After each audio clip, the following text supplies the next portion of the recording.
이번 시간에는 정기분 손익계산서 자료를 입력해 보도록 하겠습니다.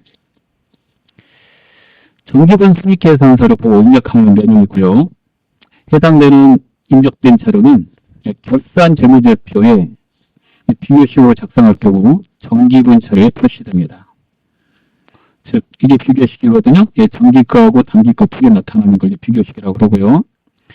이럴 때 정기분거 자료가 프로그램을 처음 사용하는 회사는 없잖아요. 거기에다 표시해주기 위해서 자료를 입력합니다. 재무상태표하고 달리 수익과 비용은 손익계산서는 수익 비용을 표시하면 되잖아요. 수익과 비용은 소비일이 되므로 자료를 이용시키거나 그런 목적으로 사용하지는 않습니다. 자, 그러면 내용을 보고 입력을 곧바로 해보도록 하겠습니다. 다음은 영진상사의 정기분 손익계산서이다. 해당 메뉴에 입력하시오. 자, 일반적으로 손익계산서는 이렇게 비교식으로 많이 작성해요. 그래서 작년이 2017년, 올해가 2018년이면 작년 2017년 되겠죠. 그러면 작년 2017년 단기거 보고 넣는 거죠. 단기거. 이 기수는 보지 마세요. 그냥 제가 쏘는 거니까요. 이거 보고 이제 넣으면 돼요. 이 빨간색 자리.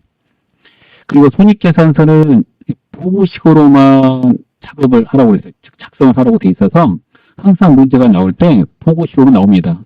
보고식은 차변, 대변 이렇게 나누어서 왼쪽, 오른쪽으로 나오는 게 아니라 수익, 비용 순으로 위에서 아래로 나오는 거죠. 즉, 이론편에서 학습하셨겠지만 이게 지금 수익이잖아요. 영업수익. 그 다음에 비용, 영업비용 이렇게 나오고 그 다음에 또 영업비용 나오고 그 다음에 영업수익에서 영업비용을 뺀 영업이익 이렇게 나오는 거죠. 그 다음에 영업의 수익, 영업의 비용, 그 다음에 개인이라면 소득세 자산분 순이익, 단기순이익 이렇게 나오는 겁니다. 위에서 아래로 작업하는 거예요. 위에서 아래로 작업하는 것만 이 방식으로만, 이 서식으로만 작업하라고 되어 있어서 시험 문제도 항상 이렇게 나옵니다. 시험 문제 나올 때 자리가 부족하면 이렇게 위에서 아래로 쓰다가 부족하면 그 다음에 이어서 계속 오른쪽 나오는 거예요. 이렇게 오른쪽으로 지금 되어 있죠? 이렇게 되어 있어요. 이게 지금 계정식 재무상태표처럼 왼쪽 차변, 오른쪽 대변 아닙니다. 이거는 자리가 없어서 이렇게 올라가는 거 이렇게 이런 식으로 판관비 다 하고 이렇게 계속 쓰라고 나온 거예요. 무슨 말인지 되시겠죠? 그리고 얘는 계정과목만 나와 있는 게 아니라 전부 다 정상적인 틀로 해서 출제를 하고 있습니다. 이 재무상태표만 우리가 그 누락한 거나 정정한 거 빨리 찾으라고 계정과목만 쭉 나오는 방식으로 돼 있어요. 자, 그러면 자료를 입력해 보겠습니다. 정기분 손익계산서를 클릭합니다. 처음 사용자이므로 정기분 자료가 입력이 안 돼 있죠? 그래서 입력을 해줘야 돼요. 이 계정과목만 쳐서 넣으라고 되어 있습니다. 프로그램은. 그러면 자동으로 돼요. 첫 번째, 상품 매출. 상품이라고 치시고 엔터를 치면 상품 매출이 있습니다. 그리고 금액을 1억 2,100만 원인데 121 플러스 이렇게 넣으면 되겠죠. 플러스 키 누르면 동그라미 3개씩 나와요. 그 다음 두 번째 계정 과목은 이거든요. 상품 매출 원가, 영업비용이죠. 자, 손익계산서에는 영업비용을 쓰고, 즉 상품 매출 원가를 쓰고 그 밑에 3개까지 다 기입하라고 되어 있어요. 그래서 3개까지 다 이렇게 펜 들고 이 서식지를 썼는데 프로그램에서는 어떻게 하는 거냐면 이 계정 과목을 넣으면 별도의 창이 떠서 이 3개를 넣을 수 있도록 해주고 있습니다. 여기에서 여러분이 별표해야 되는 게 있는데 바로 이거 3번입니다. 이 별표를 넣어주십시오. 자, 손익계산서 제일 중요한 내용이 되겠습니다. 여기 기말 상품 재고액 등록 표시. 그럼 제가 쳐보겠습니다. 이게 두 글자 쳐볼게요. 상품 매출 원가를 골라요. 이게 비용이거든요. 엔터 치니까 이렇게 뜨죠. 이 프로그램에서는 그 밑에 있는 3개를 넣을 수 있는 방법으로 해당되는 계정을 넣으면 창이 나오는 방식으로 넣게 돼 있어요. 이렇게 해서 넣어주면 보고서가 만들어질 때 자동으로 이렇게 만들어져요. 이 틀로. 프로그램이 알아서 해주고 있다는 것을 알 수가 있습니다. 그렇게 계속해서 넣어보겠습니다. 그럼 기초 상품에다가 500을 넣어요. 그 다음에 단기 상품 매입액에다 8,520을 넣고요.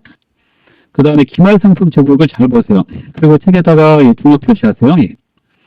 2천만 원인데 우리가 넣지 않았는데 자동으로 들어왔죠. 이게 어디서 들어온 거냐면 기말이 팔고 남은 상품은 자산이잖아요. 그래서 자산 재무상태표에 표시해야죠. 이게 정기분이니까 정기분 재무상태표에 우리가 입력을 했어요. 그게 자동으로 오는 겁니다. 이게 똑같은 데이터거든요. 그래서 똑같은 데이터는 프로그램이 또 한 번 입력하면 이게 프로그램 사용자 입장에서는 넣는데 또 넣어? 이런 생각이 드니까 자동으로 끌고 온 거죠. 자동으로 끌고 오다 보니까 만약에 문제 낸 사람이 이 금액을 틀리게 냈다. 기말상품 재고액 손익계산서 자료 주고 틀린 거 고치고 입력 안 된 거 추가로 입력하는 게 시험 문제인데 만약에 이 자리 금액이 틀렸다 그러면 여기서 고칠 수는 없어요. 왜냐하면 여기는 데이터를 그냥 가지고 오는 거잖아요. 즉 정기분 재무상태표에 있는 데이터가 자동으로 반영되는 겁니다. 따라서 정기분 재무상태표에 가서 이 금액이 틀렸다고 고치는 거지 여기서 고치는 건 아니에요. 그래서 2천만 원이 시험 문제에 나왔는데 2,500만 원 나왔다 그러면 여기서 고칠 수 없고요. 지금 눌러보시면 안 고쳐지거든요. 수정하고 싶을 때는 옆에 금액을 누르면 되는데 여기 클릭이 안 되잖아요. 그래서 이거 어디서 수정하면 되냐면 정기분 재무상태표 이렇게 눌러가지고 상품이니까 상품을 클릭하고 이 금액을 고치면 돼요. 그래서 정기분 재무상태표 학습할 때 손익계산서 매출원가에 기말상품 재고액의 데이터가 자동으로 반영되게 하는 그 역할도 한다라고 그랬잖아요. 바로 그겁니다. 시험 볼 때는 일단 결피를 좀 해야 돼요. 그래서 만약에 문제 낸 사람이 이 금액을 틀리게 냈다 그러면 손익계산서에서 고칠 수 있는 게 아니고 정기분 재무상태표에 가서 고치고 손익계산서에 와서 확인만 하는 겁니다. 그래서 이게 중요하죠. 여기서 못 고치니까 중요한 거예요. 이 프로그램의 특성이라고 그럽니다.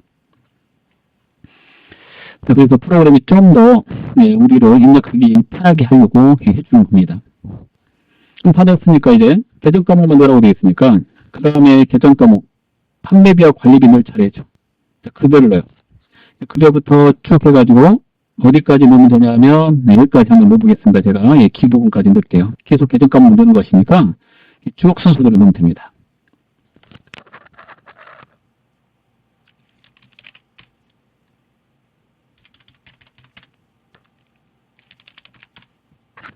저는 여러분 보시고 두 글자씩 쳐서 넣을게요. 나중에 이 번호를 알면 그 번호 보고 쳐서 넣으면 빨라요.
판관비 개정이 많아서 내가 빼먹지 않고 다 넣었나 좀 확인하고 싶다면 여기 토탈된 금액이 있죠. 2,021만 5천원 이하고 프로그램의 오른쪽에 판매비와 관리비 이 금액을 비교해보면 돼요. 틀린 거 찾으실 때도 이게 도움이 많이 됩니다. 그리고 판관비에 들어가 있는 이 이름들이 있잖아요. 이 이름들은 프로그램 개발사가 이 번호를 만들어서 순서를 정해놨지만 실제 이 판관비 쓸 때는 판관비는 그냥 쭉 쓰면 돼요. 그래서 틀린 걸 고쳐라 그럴 땐 이렇게 이게 시험지라 생각해보세요. 시험지에 나와 있는 이 계정대로 이게 순서가 꼭 들어가 있는 건 아니에요. 즉 틀리게 순서 들어갈 수 있다. 그걸 좀 알아두세요. 틀리게 들어가면은 뭐 여기 왔다 가면서 하나씩 체크해가면서 비교해보면 되죠. 체크해가면서 금액이 틀린 게 있다 그러면 고치고 혹시 빼먹었다 그러면 밑에 빈칸에다가 추가로 넣으시면 됩니다. 계속 이어서 영어 배수 넣어보겠습니다.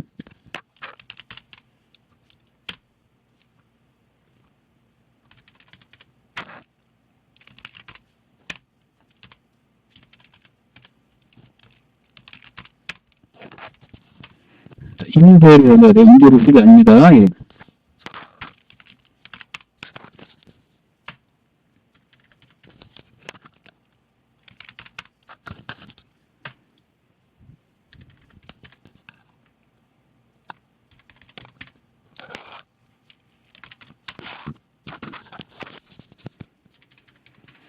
자, 기술까지 한번 넣었어요. 이렇게 다 넣고 나서 단기 순이익을 봐보세요. 단기 순이익 보면 3,153만 5천원 이렇게 맞죠. 여기서 하나 신경 써야 될 게 있는데 개인 사업자는 소득이 생기면 소득세를 내는 거거든요. 그 소득세 계정 과목 이름이 소득세 등입니다. 0이라고 되어 있을 때는 입력을 안 하셔도 돼요. 근데 이게 0이 아니면 0이 아니다 그러면 소득세가 나왔던 만약 그러면 숫자가 있다 그러면 입력하셔야 됩니다. 지금은 0이니까 입력을 하지 않습니다. 그래서 다 넣고요. 단기 순이익으로 검토하시면 되고 시험 보실 때는 전기분 제목 상태표하고 똑같이 금액이 틀리게 돼 있거나 또는 누락되어 있는 게 있어요. 누락되어 있는 건 그 밑에다 넣으시고 틀리게 된 건 고치시면 되는데 뭐가 틀리게 돼 있는 것 중에서 고치기 어렵냐면 이거죠. 상품 매출원가. 여기에 손익계산서에서 이 금액을 고친다고 그랬죠. 만약 이게 틀리게 입력되어 있으면 어디서 고친다고요?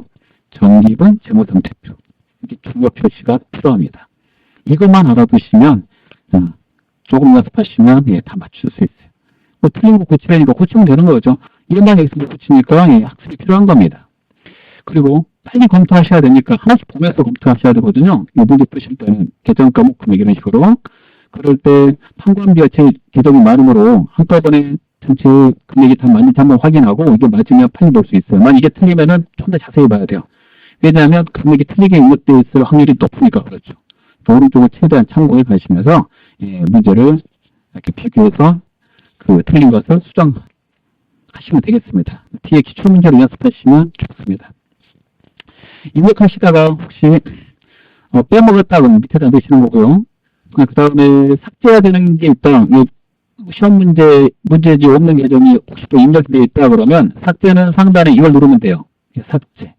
단축키가 F5입니다. 딜리트가 아닙니다. 자, 이번 시간에 여기까지 하도록 하겠습니다. 감사합니다.